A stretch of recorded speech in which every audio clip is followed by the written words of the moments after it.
from all points.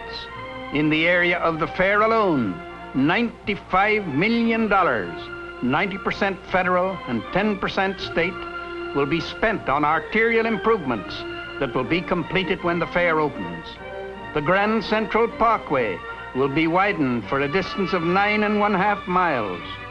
Construction to begin in the spring of 1961. The existing Van Wyck Expressway will be extended to run along the east border of Flushing Meadow to create an important new artery.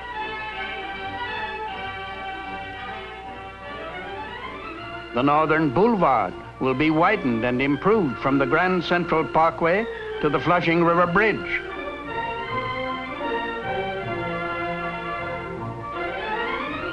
The Whitestone Expressway will be widened from the Flushing River Bridge to the Whitestone Bridge approach.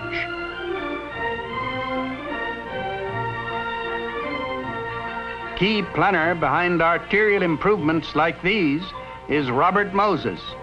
These projects, together with New York's other transportation facilities, will make the Flushing Meadow one of the most accessible places in the world. Now, first construction for the fair got underway.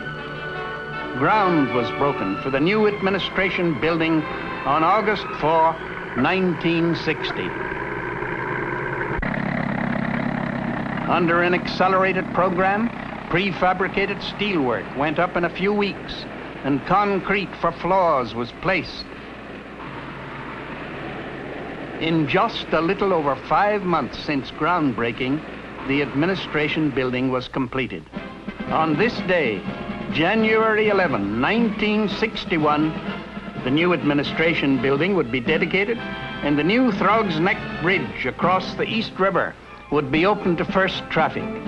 This great bridge will be a vital link in the network of arteries to the fair. On the Bronx Plaza, hundreds gathered to celebrate the dedication.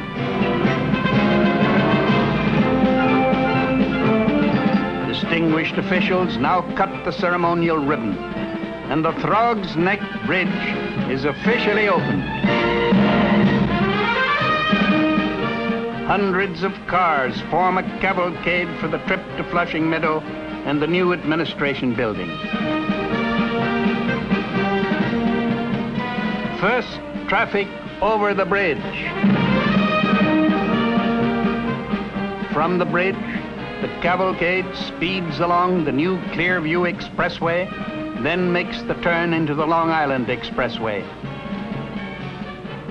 Millions of visitors to the fair will travel this identical route. Now the cavalcade reaches the new administration building. Here, in a temporary tent set up for the occasion, the fair played host to over 1,000 guests, city and state officials, and ambassadors of many foreign countries. This event made news, and reporters filed their stories at the scene. In charge of press, radio, and television for the fair is Vice President of Communications, Mr. William A. Burns, talking here with Mr. Sidney M. Shapiro, General Manager of the Long Island State Park Commission. After the luncheon, guests visit the model room to see an exact scale replica of the fair grounds. As buildings and exhibits are constructed, they will be added in miniature to the model.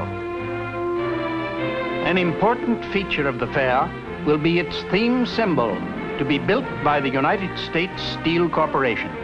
Here, on February 14, 1961, contracts were signed with the fair.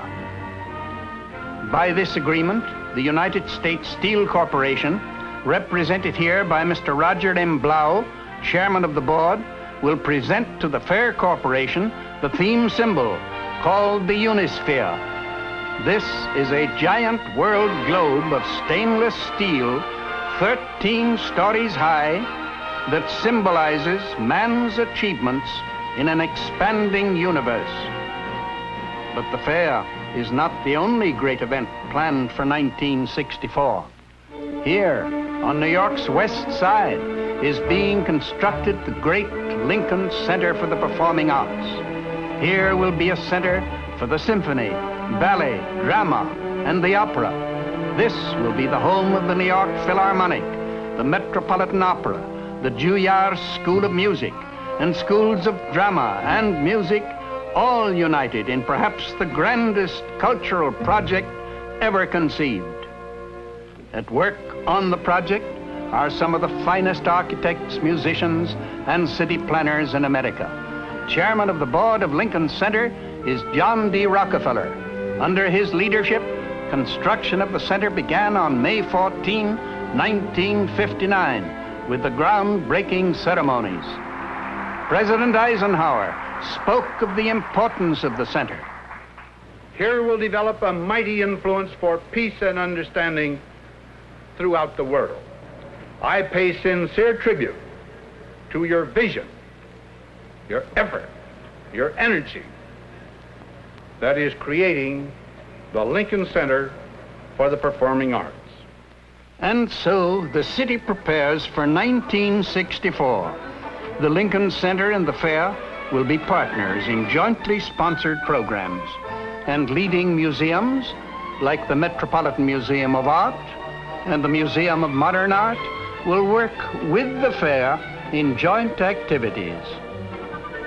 And to the millions who will visit the Fair, New York City extends its welcome. The shops on the avenues, the new hotels, restaurants, the sidewalk cafes, the hit shows, the tinsel of Broadway, the animals at the zoo, a park in springtime, the view from the tallest building like a picture postcard, the United Nations, the libraries, the art galleries, Jones Beach in summer and ice skating in the fall. To millions of visitors from all over the world, New York will say, welcome. And on the Flushing Meadow, the stage is set for a new fair, just as there is a park here today after the old fair. So will there be a park after the coming fair, a new, restored park, more beautiful than before. A permanent feature of the park will be the Unisphere, the symbol of our theme. And this is the theme of the New York World's Fair, that the nations of the world will unite in showing their skills, inventions, arts, and aspirations, and in so doing will educate the peoples of the world to know their dependence on one another, and so create peace through understanding. This is H.V. Kaltenborn.